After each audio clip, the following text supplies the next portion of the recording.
Good morning every student. हमारा जो topic चल रहा था वो था फ्रेजर वर्ब। फ्रेजर वर्ब में हमारे क्रम से बनने वाली जो जितनी भी फ्रेज थी उसके बारे में चल रहा था। हमने इससे पहले 6 जो फ्रेज थी उनके बारे में पढ़ा था। अब अगली फ्रेज है कम राउंड। कम राउंड का अर्थ होता है बीमारी से मुक्त होना।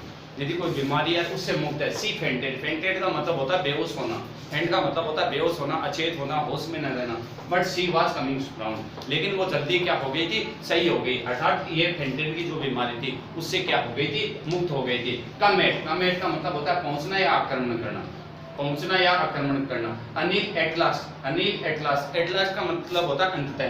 Came at the right conclusion, right होता सही, कंक्लूजन होता निष्कर्ष। अंततः अनिल कहां पे पहुंचा, सही निष्कर्ष पे पहुंचा। तो पहुंचने के अर्थ में जिस फ्रेज का प्रयोग किया जाता है वो होती है केम एट। इसका दूसरा अर्थ है आक्रमण करना। इसका दूसरा अर्थ है आक्रमण करना। The dog came at me, कुत्ते ने मेरे ऊपर आक्रमण किया। अब इसके जगह जैसे मान लो कि डायरेक्टली यदि ये तो फ्रेज का प्रयोग किया जाता है, फ्रेज का प्रयोग किया जाता है, क्योंकि इससे हमारी जो लैंग्वेज है उसको असरदार बनाया जाता है, इफेक्टिव बनाया जाता है। तब हम किसका प्रयोग करते हैं, इसका प्रयोग हिंदी की लैंग्वेज में, हिंदी की लैंग्वेज को प्रभावशाली बनाने के लिए, असरदार बनाने के लिए लोकोक्ति और मुहावरे का प्रयोग किया जाता है। उसी तरीके से इंग्लिश की जो इंग्लिश लैंग्वेज है उसको प्रभावशाली बनाने के लिए हम जिसका प्रयोग करेंगे वो होगी फ्रेजल वर्ब। क्या होगी, फ्रेजल वर्ब या आइडम्स होगी। तो हमारे ओनली फॉर हमारे सिलेबस में क्या चल रहा है, फ्रेजल वर्ब चल रही है। तो यदि हम अपनी लैंग्वेज को प्रभावशाली बना रहे हैं तो उसके लिए हम फ्रेजल वर्ब का प्रयोग करेंगे। The dog came at me, अब इसका मतलब है कुत्ते ने मेरे ऊपर आक्रमण किया।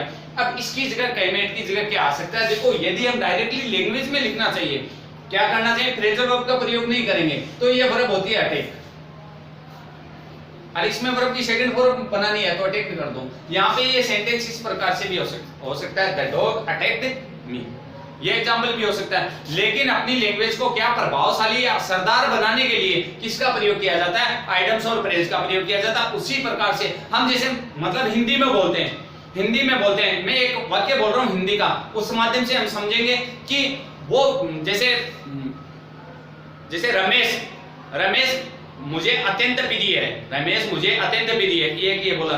और एक बोल रहे रमेश मेरी आंखों का तारा है, आंखों का तारा है, वो भी क्या है आइडम्स और फ्रेज में से लोकोक्ति और मुहावरा है। आंखों का तारा होने का मतलब क्या होता है, अत्यंत प्रिय होना, बात वो की वही है। लेकिन लैंग्वेज को क्या कर रहे हैं, प्रभावशाली या असरदार बनाने के लिए हम क्या करते हैं, हिंदी में लोकोक्ति और मुहावरों का प्रयोग करते हैं। उसी तरीके से इंग्लिश लैंग्वेज को प्रभावशाली बनाने के लिए हम किसका प्रयोग कर रहे हैं, फ्रेजल वर्ब का प्रयोग कर रहे हैं। तो यहाँ पे क्या आ रही है, केम एट। केम एट का मतलब होता है आक्रमण करना। यदि आक्रमण करने के अर्थ में जिस फ्रेज का प्रयोग किया जाएगा वो होगी केम एट। अब अगली जो फ्रेज है केम इनटू। केम इनटू होता है उत्तराधिकारी के रूप में प्राप्त होना। उत्तराधिकारी के रूप में क्या प्राप्त होता है कि जिस प्रकार से हम जैसे मानते कि हमारे पूर्वजों से, हमारे जो पूर्वज थे उनसे विरासत में जो चीज, जैसे मतलब आपके दादाजी से जो चीज है आपके पिताजी को मिली है, पिताजी से आपको मिलेगी, वो क्या होती है विरासत में या उत्तराधिकारी। हम किसके उत्तराधिकारी हैं, आप अपने पापा के उत्तराधिकारी, आपके पापा आपके दादाजी के उत्तराधिकारी थे। उनसे जो वस्तुएं मिलती है उनके लिए उत्तराधिकारी में जो वस्तुएं प्राप्त होती है, हमें अपने पिताजी से मतलब हम बोलते हैं उनसे हमें 2 कार मिली है, 2 लाख रुपए मिले उत्तराधिकारी के रूप में, जैसे मतलब 2 एकड़ जमीन मिली है, तो वो सभी उत्तराधिकारी के रूप में मिलेगी। उसके लिए हम जिस फ्रेज का प्रयोग करेंगे वो होगी केम इनटू। क्या होगी, came into. At his father's death, उसके पिताजी की मृत्यु के बाद ही केम इनटू ए स्मॉल हाउस, उसको क्या मिला था, एक छोटा सा घर मिला था। ये स्मॉल हाउस है, ये क्या है, किसके लिए है, उत्तराधिकारी। वो उत्तराधिकारी के रूप में विरासत में जो भी उसको सामान मिला उसके लिए ये मिला था। और फिर आया क्या हुआ है, ये फ्रेज है, एक छोटा सा घर है, he came into a small house, उसको क्या मिला है, उत्तराधिकारी के रूप में एक छोटा सा घर मिला है। किसके रूप में, उत्तराधिकारी के रूप में। कब मिला, एट, ये पहले रीजन दे चुके हैं, एट हिज फादर्स डेथ, उसके पिताजी की मृत्यु के बाद। अब देखो she came into a 5 acre farm from her family, उसको अपने परिवार से क्या मिला है, 5 एकड़, जो 5 एकड़ का फार्म है वो विरासत में मिला है। अब यहाँ पे यदि कोई वस्तु विरासत में, जैसे मतलब आपके दादाजी से आपके पिताजी को मिली है, पिताजी से आपको मिलेगी, वो वस्तु जो मिलेगी वो क्या होती है, विरासत में होती है। और उसके लिए यदि हम जिस फ्रेज का प्रयोग करेंगे वो फ्रेज होगी केम इनटू। आगे केम ऑफ। केम ऑफ का मतलब होता है संभ्रांत कुल से होना। संभ्रांत कुल बोला जाता है जिसको बोल सकते हैं राजशाही, मतलब जाना पहचाना, नोवन जो फैमिली होती है, मतलब एक अच्छे परिवार से बिलोंग करने वाला, जिसको राजशाही परिवार बोल सकते हैं, जिसको इंग्लिश में रॉयल फैमिली बोला जाता है, या एक अच्छे कुल में जन्मा हुआ, उसके लिए इसका केम ऑफ, जैसे टैगोर केम ऑफ ए नोबल फैमिली, जो टैगोर है रविंद्रनाथ टैगोर, केम ऑफ ए नोबल फैमिली, वो एक अच्छे परिवार से आते थे। सी केम ऑफ ए रॉयल फैमिली, वो एक राजशाही परिवार से, वो एक राजशाही परिवार से आती है। अर्थात हम ये मान सकते हैं कि यदि संभ्रांत कुल में, अच्छे कुल में, राजशाही परिवार में यदि जिसका जन्म हुआ, अर्थात हम बोल सकते हैं उस परिवार से वो आता हो। जैसे मतलब हम यदि राजशाही परिवार से बिलोंग करने वाले होते हैं तो हमारे लिए भी क्या आता, ये केम ऑफ फ्रेजर वर्ब। जैसे मतलब यहाँ पे किसी का नाम लिख देते, Ramesh came of a royal family, Ramesh एक राजशाही परिवार से आता है। अगली फ्रेज वो है कम टू। कम टू का अर्थ होता है के बराबर होना या पुनः होश में आना। कम टू का मतलब होता है के बराबर होना या पुनः होश में आना। The text is come to a large sum. Large sum, sum होती है कोई मात्रा या धन। The text is come, text is तो जानते हो, टेक्स्ट किसको बोला जाता है?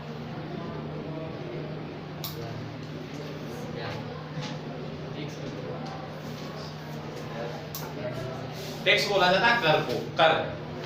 The taxes came to a large sum, जो कर है वो एक बड़ी मात्रा में आ गया है। फिर अगला है when he came to his sense. Sense होता है ज्ञान में, होश में। जब वो अपने होश में आया, ही वाज वेरी एपोलोजेटिक। एपोलोजेटिक का मतलब होता है जैसे दुख प्रकट करना। यदि हम जैसे दोबारा अपने सेंस में आते हैं, अर्थात कोई व्यक्ति किसी व्यक्ति को कोई किसी भी लैंग्वेज में बात कर ले, जब उसको इस बात का रियलाइज होता है तब वो क्या करता है, गलती अनुभव करता है। इसको एपोलाइज जो वर्ड है उसके द्वारा निरूपित किया जाता है। कम अप का मतलब होता है उठना। उठने का मतलब है जिस प्रकार से हम नींद में लेके उठते हैं उसका प्रयोग यहाँ पे नहीं किया जाता है। यदि जैसे मतलब कोई क्वेश्चन हमारे मन में राइजेज हो रहा है, the question came up before the parliament last week. पिछले सप्ताह पार्लियामेंट में एक क्वेश्चन था, वो सबके सामने उठा था। अर्थात एक क्वेश्चन था वो सबके सामने आया था। ए thought came up his mind, एक जो विचार था वो उसके दिमाग में आया। अर्थात इसके लिए फीलिंग किया जाती है कि हमारे मस्तिष्क में ऐसा कोई विचार उत्पन्न हो या ऐसा कोई क्वेश्चन राइजेज हो, वो तुरंत एकाएक वो निर्माण हो। उसके लिए उठना, जो उठने के लिए जो प्रयुक्त जो फ्रेजल वर्ब होगी वो होगी कम अप। फिर है कम अपॉन। कम अपॉन का मतलब होता है संयोग से। I came upon a very interesting advertisement of the newspaper. और मैंने संयोग से जो एक इंटरेस्टिंग होता है, रुचिकर एडवर्टाइजमेंट होता है, विज्ञापन ऑफ द न्यूज़पेपर। न्यूज़पेपर में एक इंटरेस्टिंग विज्ञापन दिया था। केम अप टू, अब देखो केम अप का मतलब तो हो जाएगा क्या, उठना। केम अप, उसके बाद में क्या लगा है, टू लगा है, उसका अर्थ क्या हो जाएगा, के अनुसार। आई रिग्रेट टू से, रिग्रेट हो मुझे कहते हुए दुख हो रहा है। आई रिग्रेट होता पश्चाताप होना, दुख होना। मुझे कहते हुए दुख हो रहा है, that you have not come up to my expectation, तो मेरी आशाओं के अनुरूप या आशाओं के अनुसार नहीं चले हो। इसमें के अनुरूप या के अनुसार, कि आई रिग्रेट टू से, मुझे कहते हुए दुख हो रहा है क्या, that you have not come up to my expectation, तुम क्या नहीं चले हो, मेरी आशा के अनुरूप नहीं चले हो। अर्थात बोल सकते हैं तो मेरी आशा के अनुसार नहीं चले हो। आगे देखो अगली जो फ्रेज बनेगी वो एक वर्ब है गेट, G-E-T। गेट, गेट का मतलब होता है पाना, प्राप्त करना। ये गेट वर्ब होती है, उसका अर्थ होता है। लेकिन हम क्या बना रहे हैं, फ्रेजल वर्ब बना रहे हैं। फ्रेजल वर्ब किसकी हेल्प से बनेगी, या तो प्रीपोजिशन होंगे या एडवर्ब होगी। वो दोनों साथ में मिलके, जो वर्ब प्लस जो प्रीपोजिशन या एडवर्ब साथ में मिलके क्या बनेगी, एक संयुक्त क्रिया बनेगी, जिसका अर्थ क्या होगा, उससे थोड़ा डिफरेंट होगा। अर्थात बोल सकते हैं उसका अर्थ थोड़ा मुहावरेदार होगा या अलग होगा। पहली है गेट अलोंग। गेट अलोंग का मतलब होता है घुल मिलकर रहना। गेट अलोंग का मतलब है घुल मिलकर रहना। जैसे Savita can get along with any girl, Savita है वो किसी भी लड़की के साथ घुल मिल के रह सकती है।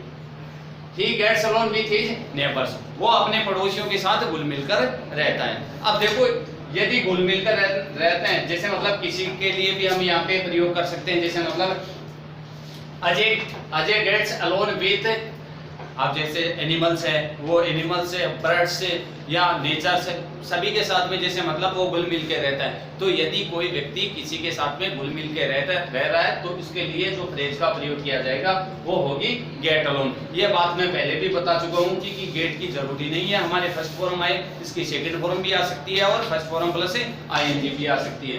फिर है गेटअप। गेटअप का वर्ड तो हम बहुत बार सुन चुके हैं और इसका यूज भी कर चुके हैं। जैसे इसका अर्थ होता है खड़ा होना या जागना। जैसे या तो हम स्टैंड अप पे बैठे हैं और हम स्टैंड अप के रूप में यदि खड़े होते हैं तो खड़े होने के अर्थ में या अर्थात हम अपनी नींद से उठते हैं तो उसके लिए गेटअप का प्रयोग किया जाता है। जैसे I get up early in the morning, मैं सुबह जल्दी उठता हूँ, एवरीवन गोट अप। एवरीवन होता है प्रत्येक, गोट अप होता है खड़ा होना, सभी खड़े हुए। When the teacher entered in the class, जब अध्यापक है क्लास में प्रवेश किया, कक्षा में प्रवेश किया तो सभी बच्चे क्या हुए, खड़े हुए। तो इसके लिए या अर्थात तो हम बोल सकते हैं खड़े होने के अर्थ में या जागने के अर्थ में जिस फ्रेज का प्रयोग किया जाता है वो फ्रेज कौन सी होती है, गेट अप फ्रेज होती है, जिसका प्रयोग अमूमन हम बहुत बार कर चुके हैं। अगली है गेट ऑन। गेट ऑन का मतलब होता है व्यवस्था करना या काम चलाना। अरे how are you getting on, how are you getting on, तुम ये काम कैसे चलाते हो।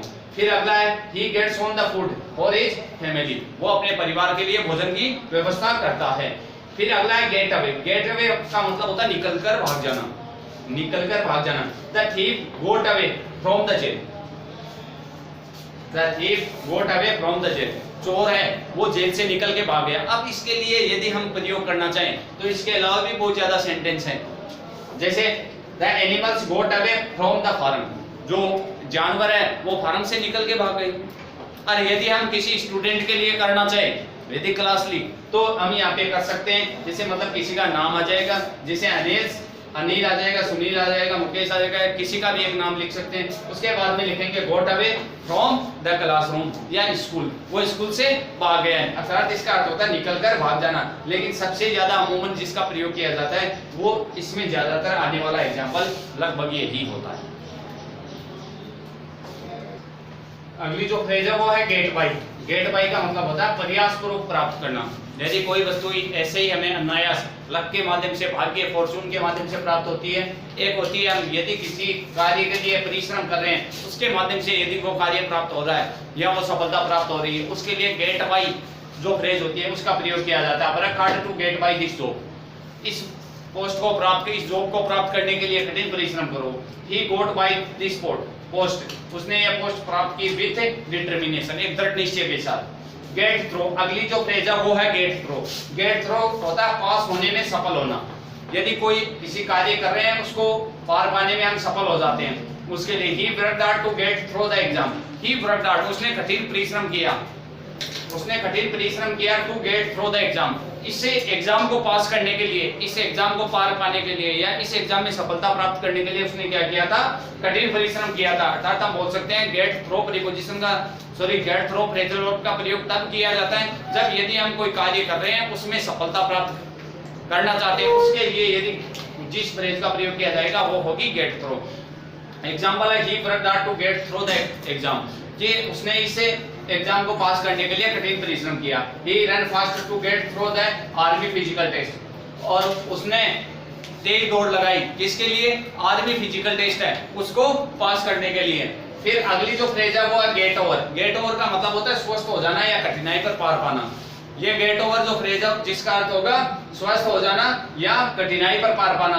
या तो हमारे कोई जो डिजीज है, कोई बीमारी है या मानसिक तनाव है जिससे हम उभर चुके हैं या हमारे सामने कोई प्रॉब्लम क्रिएट हो रही है उसको हम पार पाना चाह रहे हैं, तब किसका प्रयोग किया जाता है, गेट ओवर जो फ्रेजल वर्ब होगी उसका प्रयोग किया जाएगा।